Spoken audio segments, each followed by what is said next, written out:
வணக்கம் அண்ணாச்சி. கதையை கட்டில அண்ணாச்சி.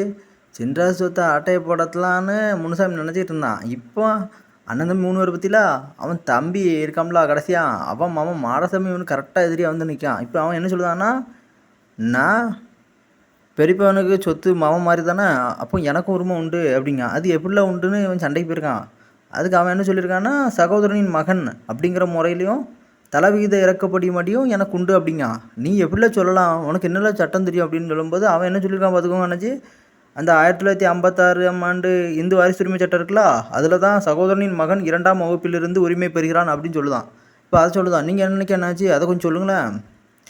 என்றா சொல்கிறது, இது ஒரே சொத்து சொத்துன்னு சண்டை விட்டு கிடக்கானோடா. இவனோட இப்படியே இருந்தானா என்ன செய்ய சொல்லுத. நம்ம கணக்குப்படி பார்த்தோன்னா அந்த 1956 இந்து வாரிசு உரிமை சட்டம் சகோதரனின் மகனுக்கும் சொத்து உரிமை இருக்குன்னு சொல்லுது. இவன் 2ஆம் தரம் அவன் தம்பி தான், என்ன செய்யுதுன்னு பார்ப்போம்.